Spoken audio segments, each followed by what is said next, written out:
ശശികുമാർ, എന്തുകൊണ്ടാണ് ഞാൻ തുടക്കത്തിൽ മുജീബിനോട് സംസാരിച്ചപ്പോൾ ചോദിച്ചതുപോലെ ഒരു നിലപാട് അല്ലെങ്കിൽ വോട്ട് അഭ്യർത്ഥിക്കുമ്പോൾ വോട്ടർമാരോട് വസീഫ് എന്ന സ്ഥാനാർത്ഥിയെ മുൻനിർത്തി ഇങ്ങനെ ഒരു ആശയം മുന്നോട്ട് വെക്കുന്നത് ഡിവൈഎഫ്ഐയുടെ സംസ്ഥാന പ്രസിഡന്റ് എന്ന നിലയിൽ മാത്രമാണോ, അതോ ഞാൻ സൂചിപ്പിച്ചതുപോലെ ലീഗ് ഇക്കാര്യങ്ങളിൽ എടുക്കുന്ന നിലപാടുമായി കൂടി ബന്ധപ്പെട്ട് ലീഗിന് നല്ല സ്വാധീനമുള്ളൊരു മണ്ഡലത്തിൽ നിങ്ങൾ എടുക്കുന്നൊരു നിലപാടാണോ?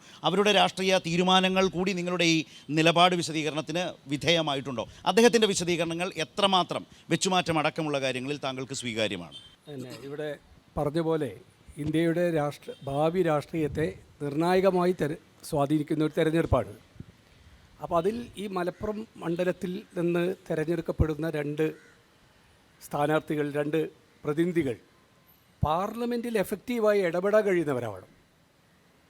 കഴിഞ്ഞ 5 വർഷക്കാലത്തെ നമ്മുടെ അനുഭവം, അവരോടുള്ള രണ്ട് പേരോടുള്ള ബഹുമാനങ്ങൾ നിലനിർത്തി തന്നെ ഞാൻ പറയട്ടെ, പാർലമെൻറ്റിലെ വളരെ പുവറായിട്ടുള്ള പെർഫോമൻസാണ്. ഈ BJP ഫാസിസ്റ്റ് വാഴ്ചയ്ക്കെതിരായി ഫലപ്രദമായി ആ പാർലമെൻറ്റ് വേദിയെ ഉപയോഗപ്പെടുത്തുന്നതിൽ നിരാശാജനകമായിരുന്നു അവരുടെ അനുഭവം. ആ സാഹചര്യത്തെ മാറ്റി നിങ്ങൾക്കൊരു നല്ല ചെറുപ്പക്കാരനെ കൂടി ഫീൽഡ് ചെയ്യാമായിരുന്നു. എത്രയോ മുജീബ് ഉൾപ്പെടെയുള്ള ചെറുപ്പക്കാരതിലുണ്ട്. ഇത് സംഭവിച്ചത് എന്താ? പൊന്നാനിയിൽ വീണ്ടും മത്സരിക്കണമെങ്കിൽ തങ്ങളുടെ പാർലമെൻ്ററി പെർഫോമൻസിൻ്റെ അടിസ്ഥാനത്തിൽ, ജനങ്ങളോടുള്ള ഇടപെടലിൻ്റെ അടിസ്ഥാനത്തിൽ അവിടെയുള്ള പ്രതിനിധിയെ അവിടെ നിർത്താൻ കഴിയാത്തൊരു സാഹചര്യം അവർ വിലയിരുത്തിയിട്ടുണ്ട്. ഇവിടെ മത്സരിച്ചിരുന്ന ആൾക്ക് ഇവിടെയും അതുപോലെ പെർഫോം ചെയ്യാൻ കഴിഞ്ഞിട്ടില്ല. ആ സാഹചര്യത്തിൽ തൽക്കാലമൊന്ന് പന്തി മാറ്റി കെട്ടുക എന്നൊരു സമീപനമാണ് എടുത്തിരിക്കുന്നത്. വളരെ നിർഭാഗ്യകരമാണെന്നാണ് എനിക്ക് പറയാനുള്ളത്. നമ്മുടെ നാട് നേരിടുന്ന നിർണായക പ്രശ്നങ്ങളിൽ നിലപാടാണ് പ്രശ്നം, ഇടപെടലാണ് പ്രശ്നം.